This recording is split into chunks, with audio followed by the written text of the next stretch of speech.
All right, thanks for joining everyone. We're going to get started. This should be a very valuable webinar today for all those keeping track. Today we will be discussing how to successfully navigate the new prior authorization process for hospital outpatient departments. And as always, we appreciate you taking some time out of your busy schedules and joining us. And let's talk through the quick housekeeping items. As usual, you are all on mute so that we eliminate all the background noise. But again, we do encourage you to interact with our presenter today through the Q&A panel that should pop up at the bottom of your screen if you hover. Please use the Q&A panel and not the chat panel to ask questions, so it keeps us organized and we'll make sure not to miss your question. If we don't get to all the questions live today at the end, again, as usual, we will make sure to follow up with all the questions answered with a document that will be on the webinar page, and we will notify all attendees of that when that is there. But for the presenter today, we have Jennifer Bishop, who is VitalWare's VP of Product Content. Jen, I'll hand it over to you. All right. Thanks, Dusty, and welcome everybody. Everybody feeling like they're having enough thrown at them these days? We have one more thing starting in July, which is a prior authorization process that is going to apply to hospital outpatient departments. So let me get on the right screen here. All right, you have my usual disclaimer that this is current as of today, but as with all things Medicare and healthcare in general, things can change very quickly. All right, so we're going to start here with some basics and then we're going to go into the details. So as this cartoon suggests, this is mostly applying to procedures that can be cosmetic. All right, so why are we doing this? Basically, CMS is, I'll give you CMS why we're doing this and then why I kind of believe that this is being done. So first of all, there are some advantages in that you as providers, as hospitals, will know prior to actually providing the service and patients before they receive the service whether or not Medicare is going to pay for it. The MACs are going to be able to review the documentation on all of these, and then they can provide feedback hopefully before the service is performed so that, again, you'll know ahead of time. I believe that number 3 there, bullet number 3, is the real reason that we're doing this. Medicare's tried other prior authorization programs, in particular with the DME, and they've worked really well for them in that they have been able to review everything and find areas where they felt like they were inappropriately paying for services. And so they've put some money back into the Medicare Trust Fund, right? All of the services that are on this list, Medicare believes that they are at a high risk of inappropriate reimbursement. All right, so who does this apply to? It's critical that this is for hospital, that you understand that this is for hospital outpatient departments who are enrolled in the fee-for-service program, and that the hospital is responsible for obtaining prior authorization. Now, that doesn't mean that the physician can't help you out by maybe filling out part of the form or something, but the physician is not on the hook to do that. Now, again, we'll see a little bit later, there may be some incentive for the physician to go along with that because the physician's services are also going to be denied if prior approval is not obtained. So there may be some room to work together in this, hopefully. All right, so when is this happening? This is happening as of July 1st, so not much time here. It does apply to all services, not all services, but the services that have been listed in this program that are going to happen on or after July 1st. So the MACs are going to start accepting prior authorization requests in a week on June 17th. There is a little bit of a delay in the electronic submission. That's not going to be able to be accepted until July 6th. But as we go along here, I'm going to show you as we get a little further into this how exactly you can submit these requests if you're planning on performing any of these services on or after July 1st. All right, so this is kind of the important slide here.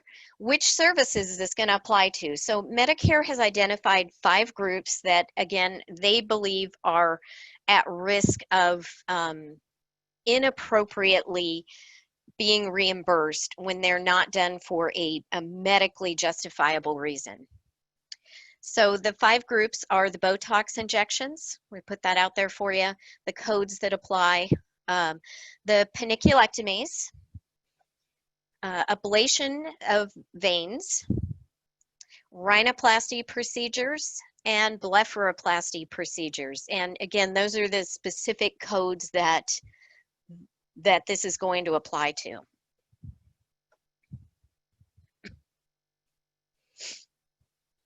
All right, so that's quick outline. Let's actually get into the details of everything that is going to need to happen here and what the process is going to be.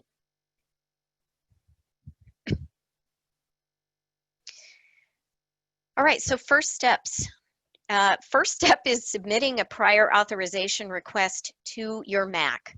And for right now, the request can be mailed, which I wouldn't suggest because the other thing about this whole process is the MACs are going to respond to you in the way that you submit the request. So if you mail the request, they're going to mail you back the response.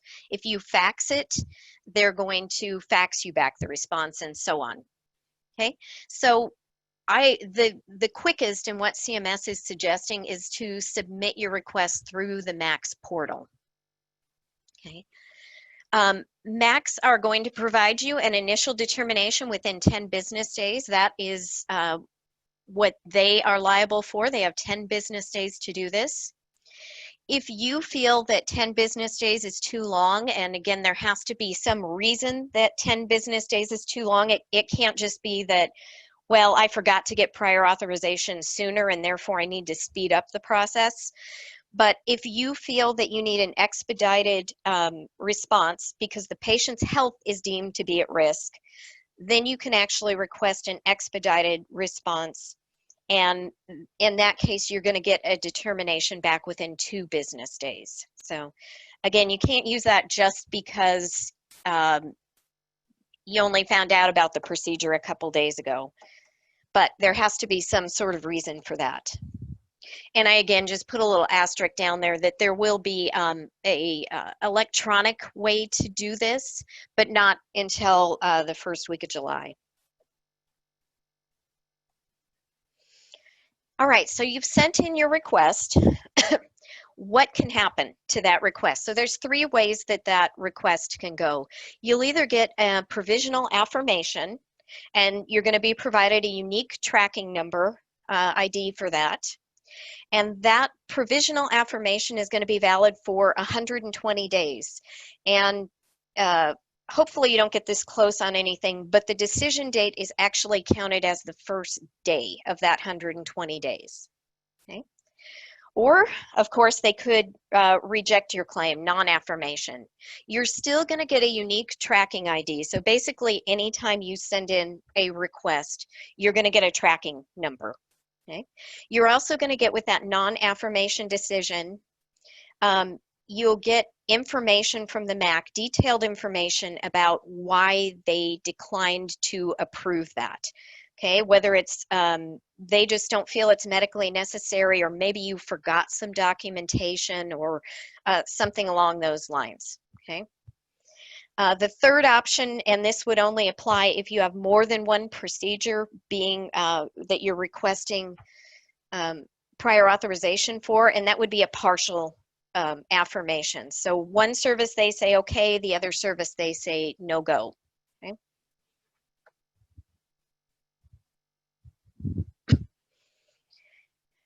Okay, so once you get an affirmation decision, what you need to do, so they've said, yes, we believe this is medically necessary, this procedure is approved, you're going to submit that unique tracking number that they give you in positions 1 through 18 in the electronic claim.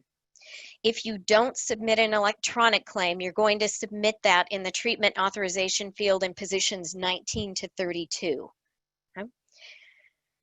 The claim at that point should be paid. Now, of course, CMS always reserves the right to say that it may be denied for some kind of weird technical reason. You know, maybe there's a mistake in the process, so they can't guarantee payment, but it should be paid. The other reason that they could at that point deny it would be if some other information is found after the fact. You know, if some information was provided to them incorrectly, that sort of thing, they reserve the right to deny, but they should pay it. The other important thing there is prior authorization should afford some protection from those claims being audited again. So they're not allowed to look at those claims again once they've been prior approved, unless they have reason to suspect that there's potential fraud or inappropriate utilization, or if they notice that your billing patterns are changing, then at that point they could go back. But pretty much the claim is safe from post-audit unless they notice something strange after that fact. All right, so what to do if you get a non-affirmation decision? So the MAC comes back within their 10 business days and they say, no, we don't think that you should be doing this procedure for whatever reason. Remember, you're going to get your reason back from them, so you should get some detailed information as far as why they said no. And at that point, you can resubmit the request to the MAC. You'll notice here, resubmissions are unlimited, but you can't appeal the decision. So you are allowed to resubmit it again and again and again if you choose to do it. Each time that you do that, they have 10 days to come back to you, so I wouldn't imagine these are going to be resubmitted too much, but you do have that option. Okay? So you can resubmit that and include whatever information or additional documentation you feel is necessary based on what the MAC has told you. You need to make sure that you provide the unique tracking number that the MAC gave you. So remember, whether they say yes or whether they say no, you're going to get a unique tracking number back from them. So include that if you're going to resubmit this. Your other option is to just provide the service without receiving prior authorization, which means at that point that claim is going to be automatically denied, as well as any preoperative testing, as well as physician services, as well as anesthesia. That will all be denied. But once it's denied, you actually have all of your appeal rights available. So you could then go through your standard appeal process if you felt that was appropriate. Of course, a third option I didn't put on here would be just not performing the procedure. I guess that kind of goes without saying.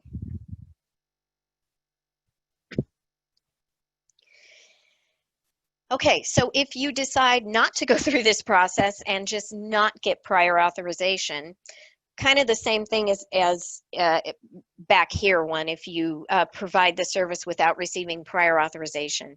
Everything's going to be automatically denied. You do have full appeal rights at that point. And if you decide not to get prior authorization, let's say you know that this is going to be not medically necessary. The patient knows this is a cosmetic deal, and so they've already signed an ABN. You can do that. You can go that route and put the GA modifier on it, but know that the whole thing is going to be stopped anyway for the MAC to review all of those claims. So basically, they're just going to be looking to make sure that the ABN is valid. Just a little bit of an extra step in the process there.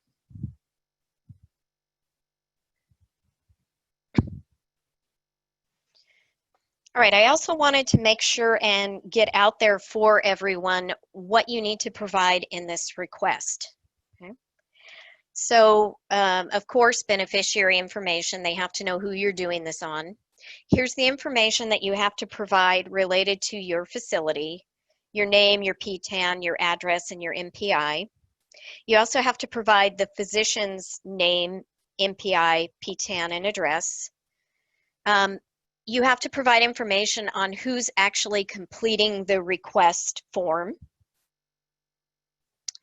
the anticipated date of the service, your anticipated HCPCS code and diagnosis code, what type of bill you're going to be providing this under, which your answer should pretty much be a 131 there because this is for hospital outpatient departments, how many units of service you're planning to provide, whether this is initial or subsequent review, and if you're requesting the expedited review, which would get the response within 2 days, you have to provide the reason that you're requesting the expedited review.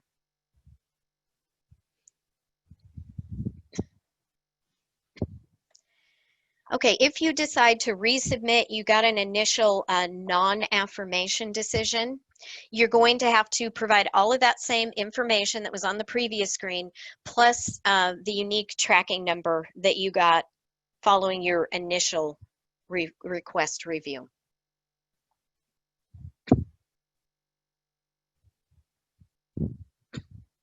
Here's a little bit of good news. In addition to, it is going to be kind of nice to know up front that the MAC's not going to come back and deny your claim. But CMS is also allowing certain providers to become exempt from this whole process if you demonstrate compliance.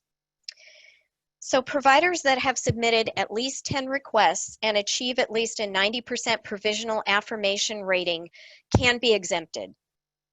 Okay, so they're going to be doing semi-annual reviews of this, and they're going to look for people that have, hospitals that have submitted at least 10 requests and that have been highly compliant with this program, and then they will exempt you.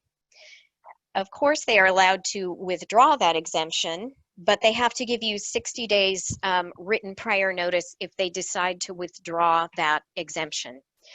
Nobody's going to be exempt until some point in 2021 because they're planning to do their initial compliance review early in 2021, and then you would be notified that you are exempt from having to do this potentially.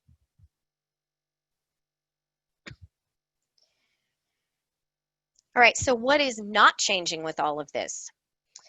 Dual eligible coverage is not changing. So if you go through this process and you get a non-affirmation decision, that's going to be sufficient to meet your obligation for pursuing other coverage before submitting the request for Medicaid. So even if you know that you're not going to get prior authorization for this, it's still a good idea to go through this process so that they have on record that you were officially turned down as not meeting the medical necessity. None of the Medicare coverage requirements and documentation requirements are changing. So if your MAC has an LCD or if there's an NCD for any of these services, none of those requirements are changing. And the other thing that's not changing is the advanced beneficiary notice of non-coverage policies and the appeal rights. So all of that is staying the same.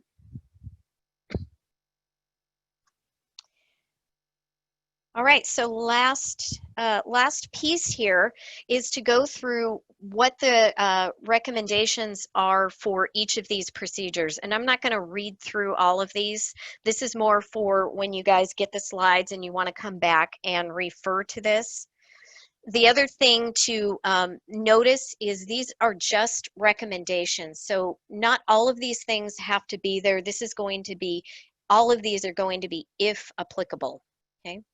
So these are just things that they recommend having on hand. So documentation of the skin, supporting photos, clinical notes that say that there's a decrease in vision. So that one is going to be pretty important for this particular procedure because that is a requirement, right? That blepharoplasty is considered non-cosmetic if it's actually interfering with the patient's vision or some other component.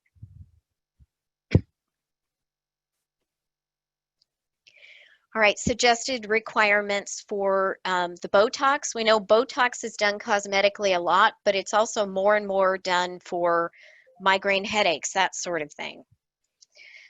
So what's going to be important here, obviously, are a covered diagnosis code, a statement that traditional other methods of controlling the particular condition have been tried and been unsuccessful, and support of the clinical effectiveness of the treatment if you're doing continuous treatment.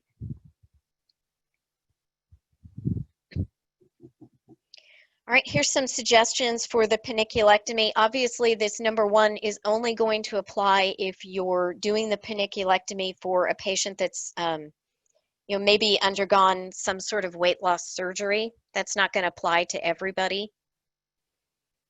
And neither is this bullet number down here.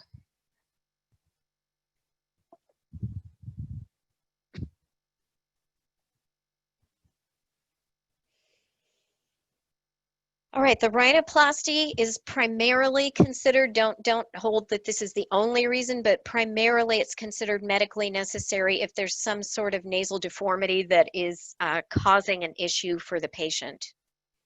So a good idea to have pictures of that and maybe some radiologic imaging.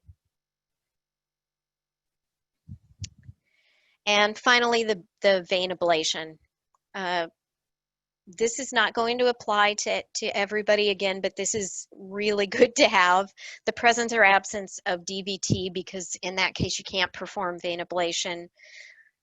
Incompetence, documentation of that, photographs if that's appropriate, and obviously you want a history and physical that's going to support why this is symptomatic for the patient, why they need to actually have this procedure performed. All right, and then I also, because I know that one of the biggest questions is going to be, well, where in the world do I get this form? How do I, where is this form? There is no standard form to report this. Each of your MACs will have a different form for submitting all of this. So I went and I put out all of the different MACs, which states are each MAC covers, and if you want to mail this information in, I put the addresses in there for that. If you want to fax that in, the information. Where I could, I put in the full email address. Some of these were just too ridiculous to put in the full email address. But if you go to their website and search prior authorization on any of these, you'll come up with the actual site that gives you the specific link and information on all of these programs. So there's the first four, and here's the next ones. So hopefully you can easily find your state and get to the information on here. You'll notice Novitas covers 2 states. So if you're part of JH jurisdiction, you'll put JH prior authorization. If you're part of JL, you put JL prior authorization. That just helps them route things a little more quickly to the appropriate location. And I know that was really quick, but hopefully that gives you some idea, and I will turn it back over and see if we have any questions on that whole thing. We do indeed. I think you did answer a number of them as they came in early, but we'll cruise through here. Again, everybody, if you do have questions, please submit through our Q&A panel on the bottom of the screen and not the chat feature. We do miss them on the chat feature sometimes. All right. With that said, please advise who is responsible for initiating the authorization, the provider or facility? Well, the hospital is ultimately responsible for doing this. So you are going to have to turn that in.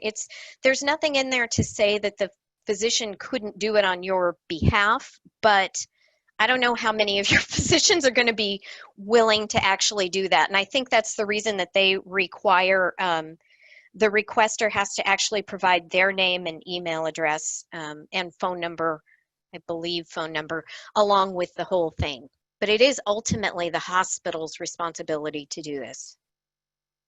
They had a second part to that question, which was also what method will be used to alert the provider and facility of authorization number? Website, letter, postal, fax, call? Yeah, again, it's going to be whatever method you use to send it in is the same method they're required to send it back. So if you do snail mail, you're going to get snail mail response. If you do it electronically, you're going to get the electronic response back into your email, is my understanding. Fax is fax. It's supposed to correspond with whatever method you use. Great. I know you did show this, but maybe this is probably the biggest question people have is just how do I get to the Max portal? And just to the group again, we will have this presentation available on the webinar page within a few business days as well. But if you want to reiterate kind of where people find that, Jen? Yep, absolutely. So where I couldn't put a specific, just go to, if you're Palmetto, if you're in one of these states, go to palmettogba.com. I couldn't actually find on any of these where this was front and center, but on every single one of these Macs, I could search prior authorization and immediately it came up and I could go. Some of these were a little easier, so this is the actual specific address to get to the information. This is the specific address to get to the information there. And that will have all of these requirements that I talked about, so they're pretty specific about telling you what you need and also giving you the links to submit their particular form to them. I couldn't tell if that was on there or not. Someone did ask about the fax number. What's the fax number to fax request to? Yes, I've got okay. The fax number. These are specific for the prior authorization for each of these Macs. So if you want to fax it, that is that number right there. Perfect. Sorry, my Q&A panel screen was covering that up, so I can see it. Next question. Is this strictly hospital outpatient, or will this include doing these procedures at an ambulatory surgery center or as an outpatient through the office procedure room? It does not right now include those settings. It doesn't include ambulatory surgery, although there has been a call to include ASCs because there's some concern that these procedures are now going to shift to ASC where you don't have to get prior authorization. So I'm not going to be totally shocked if that gets added in for 2021, but right now it only applies to hospital outpatient department. Does the prior auth process apply to critical access hospitals? No, right now it is only hospitals that are participating in under the fee-for-service program or basically OPPS. All right. Next question is, our facility has a clinic that is attached to our main hospital campus. So we are doing provider-based billing from our clinic. The place of service on the claim is 22, on-campus outpatient hospital. I can't find any documentation anywhere to tell me if authorization will be required on services at our clinic due to that POS. Do you have any information on this? You know what? I cannot absolutely answer that right now. So let me do some more research and I will make sure that we answer that in the Q&A panel. If nothing else, I'll make sure that I get, I have a couple of contacts at CMS that I can ask that question of. Great. This one was placed in the chat function, but they also put it here, so perfect. During the open door forum call with CMS on 5/28/20, the CMS medical director advised IT prior auth is not required for all Botox injections. Look to your Max LCDs to understand what is required. You have to have a 64612 or 64615 injection code with the Botox in order to require a prior auth. If you're doing Botox injections elsewhere, it would not apply to this program. During today's WPS provider training, it was indicated that prior authorization is required for chronic anal fissure. Which response is correct? And I believe they also addressed that during the open door forum because somebody brought up the fact that, I don't remember which MAC, but one of their MACs was giving them conflicting information, and CMS did say they were going to reach out to that MAC to correct them. So I would go with CMS on that, but I would also reach out to CMS and let them know that WPS is giving them incorrect information because they are going to be working with the MACs to make sure that they are doing this correctly. So if your MAC gives you something different than what is in this because that's an excellent point that you are supposed to have both a drug code and one of the procedure codes for the Botox. If you get a different, if your max denies this for the anal fissure, for example, I would go immediately to CMS. Go to mom and dad and tattle on your MAC so that CMS can actually educate that MAC and provide the right information. Great. Someone's curious about, so these are the only areas that will need auth. What Correct. about diagnostics? Will they eventually need authorization? Well, we'd have to have a little bit of a crystal ball to know that, but we've all had a lot of experience with CMS, and you know what tends to happen is if this program works well for them, and if they put some money back in the coffers on this, they will expand it. I mean, they've done that on everything they've ever started. So I can't say what they will expand it to or even for sure that they will, but it's kind of a safe bet that if this works, they will expand it. All right, next question. Is there any information out there on if authorization is not obtained prior to rendering services, can claim denials be appealed? Example, retro authorization with documentation to prove medical necessity in the same manner that it would be if obtained prior. Yes, yes, that absolutely. Your appeal rights, none of that is changing. And I know that CMS is I think that's why they're holding out the carrot of you not having to go through the prior authorization if you meet compliance with this, if you're actually getting the prior auth and you're successful at getting the prior auth, because you can still do this the way you would have done it normally, which is to provide the procedure, get an automatic denial on it, and then go through your appeals process. Okay.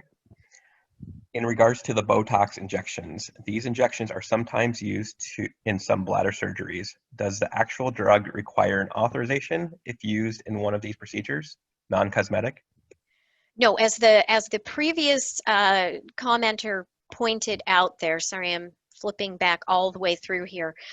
The Botox in particular should have to have one of these and one of these before you have to get prior authorization. So if you're using it for the bladder and there's a different procedure code, it should not be stopped. But that I've heard twice now that the MACs are not fully understanding this and they're stopping it with any of these drugs. So again, if you have that happen to you, I would go to CMS and say, hey, my MAC is doing something you said not to do, and then let CMS straighten that out. Someone, just while we're on that topic, somebody in the comments put, are you aware of any changes for minors getting Botox for migraines? No, I'm not. Not that shouldn't be a lot in the Medicare program, but could be. All right, we're going to stick on the Botox for a little bit here. Botox treatment approved for 50 units. During the visit, provider decides patient has to be treated, I think something missing there, treated with 100 units. Do we send for retro authorization of additional 50 units, or do we send a retro auth for 100 units? Now, my understanding, and CMS did address this a little bit, is that part of your initial submission is your expected units. I have not heard that you have to, if for whatever reason, if that, your number changes, that you have to do anything at that point. You're putting in what you expect to have happen. CMS does understand that at certain times there will be a change during the procedure that requires maybe, like you said, a little more drug. You should not have to do anything else with that. All right, this is the last question we have, unless someone else sneaks one in. But here we go. If the physician submits the request, they will receive the determination as well as the UTN. Is there somewhere the facility can view that information? Maybe I'm not sure I understood that question. So the physician sends it in and gets back the TN, but the facility doesn't?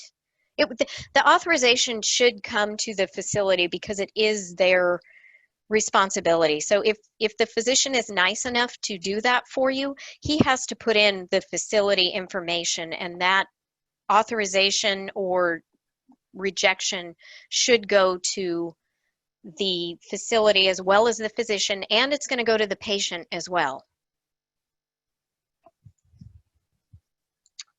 All right, Hopefully great. that Well, answered that. that is all the questions that were sent. Well, one just popped up. One lucky contestant here. All right, are the authorizations viewable on the MAC website?